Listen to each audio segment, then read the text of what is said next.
Part 3. Directions. In this part, you will hear 3 talks or lectures. The talks or lectures will not be repeated. There are 5 questions for each talk or lecture. For each question, choose the right answer, A, B, C, or D. Then, on the answer sheet, find the number of the question and fill in the space that corresponds to the letter of the answer you have chosen. Questions 21 to 25. You will hear a talk about a project on the wildlife found in city gardens in Britain. First, you have some time to look at questions 21 to 25.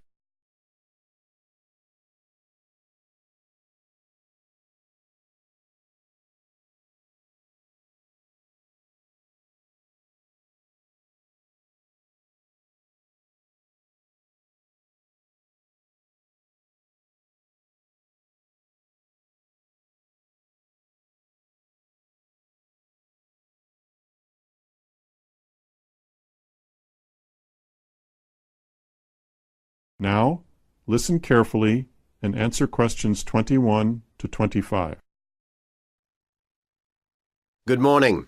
Today I'd like to present the findings of our Year 2 project on wildlife found in gardens throughout our city. I'll start by saying something about the background to the project, then talk a little bit about our research techniques, and then indicate some of our interim findings. First of all, how did we choose our topic? Well, there are 4 of us in the group, and one day, while we were discussing a possible focus, 2 of the group mentioned that they had seen yet more sparrowhawks, one of Britain's most interesting birds of prey, in their own city centre gardens, and wondered why they were turning up in these gardens in great numbers. We were all very engaged by the idea of why wild animals would choose to inhabit a city garden. Why is it so popular with wildlife when the countryside itself is becoming less so? The first thing we did was to establish what proportion of the urban land is taken up by private gardens. We estimated that it was about 1/5, and this was endorsed by looking at large-scale usage maps in the town land survey office, 24% to be precise. Our own informal discussions with neighbors and friends led us to believe that many garden owners had interesting experiences to relate regarding wild animal sightings. So we decided to survey garden owners from different areas of the city. Just over 100 of them completed a survey once every 2 weeks for 12 months, ticking off species they had seen from a pro forma list, and adding the names of any rarer ones. Meanwhile, we were doing our own observations in selected gardens throughout the city. We deliberately chose smaller ones because they were by far the most typical in the city. The whole point of the project was to look at the norm, not the exception. Alongside this primary research on urban gardens, we were studying a lot of books about the decline of wild animals in the countryside and thinking of possible causes for this. So what did we find? Well, so much that I just won't have time to tell you about here. If you're interested in reading our more comprehensive findings, we've produced detailed graphic representations on the college website. And, of course, any of the group would be happy to talk to you about them. Just email us. What we've decided to present today is information about just 3 species because we felt these gave a good indication of the processes at work in rural and urban settings as a whole.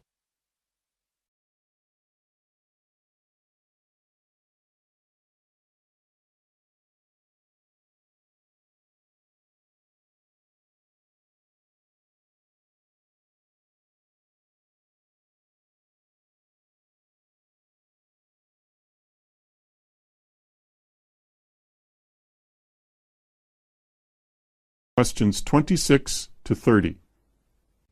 You will hear a representative from a holiday company called PS Camping giving a talk about the holidays the company organises. First, you have some time to look at questions 26 to 30.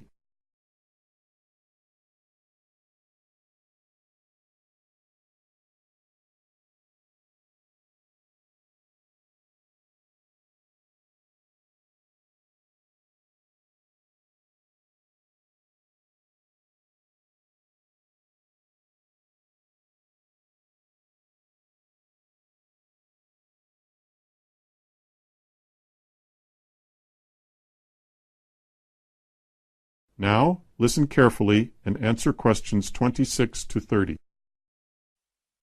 Thank you all for coming to my talk this evening. It's nice to see so many people in the audience.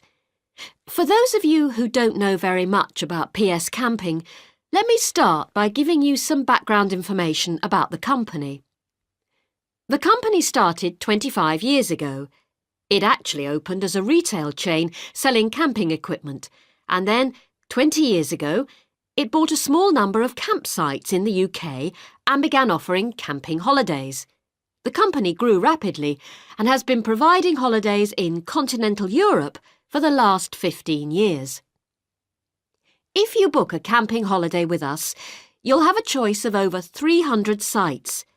In Italy, we now have some 64 sites that we either own or have exclusive use of. France is where we have the majority of sites, and we currently have a project to expand into Switzerland. We also have a number of sites in northern Spain, particularly in the mountainous region of Picos de Europa. We've upgraded all these Spanish sites and improved them considerably from their original 3-star rating. We believe our holidays offer superb facilities for the whole family.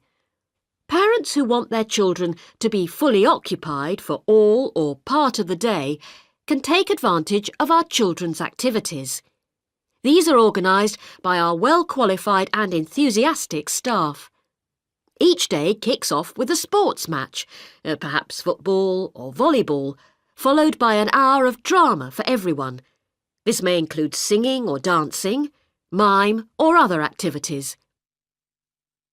In the afternoon, there's a different art activity for each day of the week, including a poster competition or model making.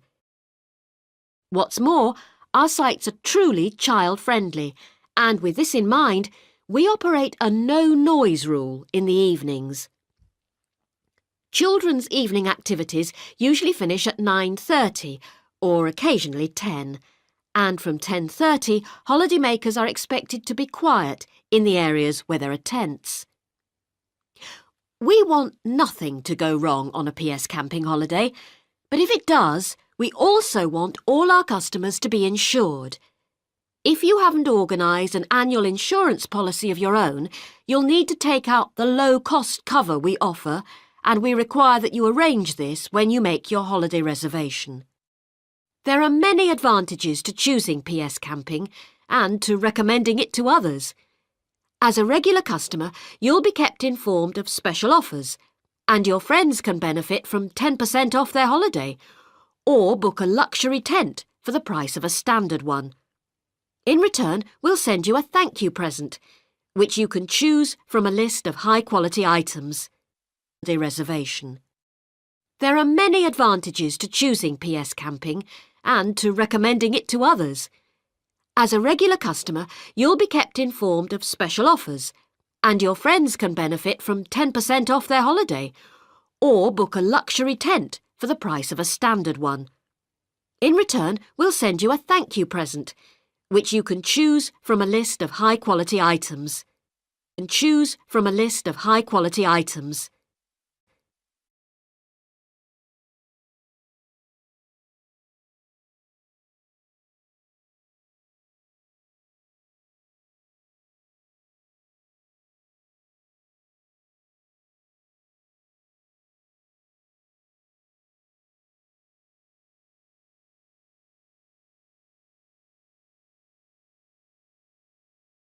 Questions 31 to 35. You will hear a presentation given by a sports science student on her project on left and right-handedness in sport. First, you have some time to look at questions 31 to 35.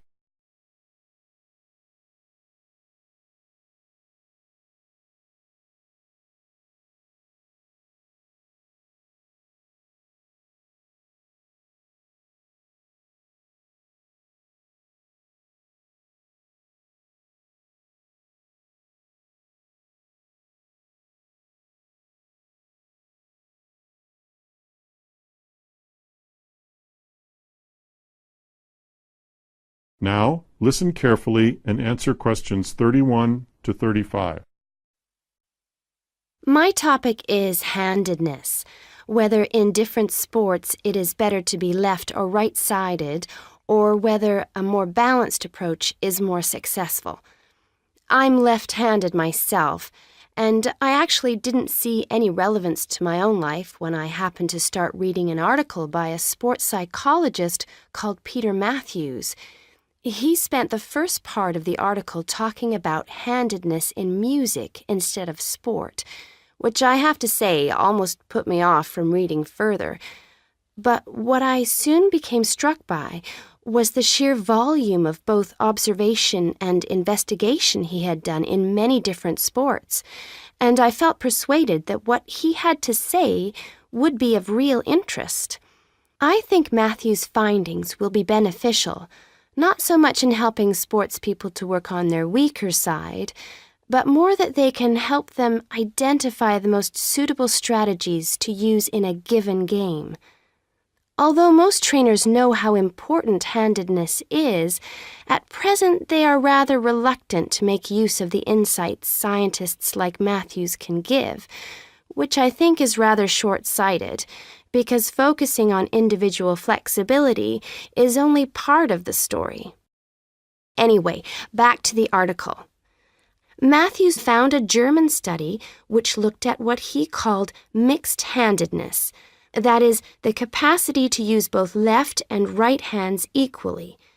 It looked at mixed-handedness in 40 musicians on a variety of instruments. Researchers examined a number of variables. For example, type of instrument played, regularity of practice undertaken, and length of time playing instrument, and found the following. Keyboard players had high levels of mixed-handedness, whereas string players like cellists and violinists strongly favored one hand. Also, those who started younger were more mixed-handed. Matthews also reports studies of handedness in apes. Apes get a large proportion of their food by fishing ants from anthills. The studies show that apes, like humans, show handedness, though for them right and left-handedness is about equal, whereas about 85% of humans are right-handed.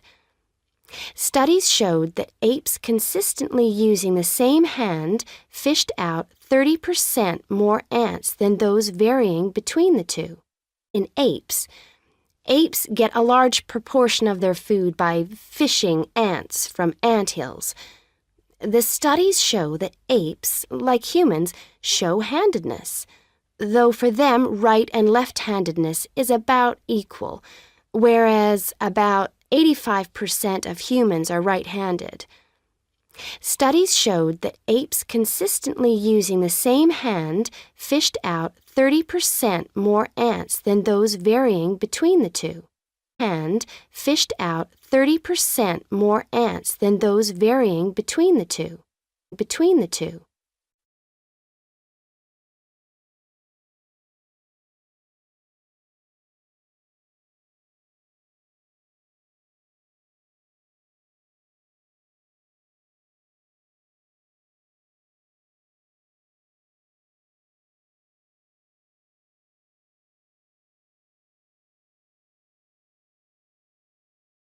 That is the end of Part 3. Now, you will have 7 minutes to transfer your answers to an answer sheet.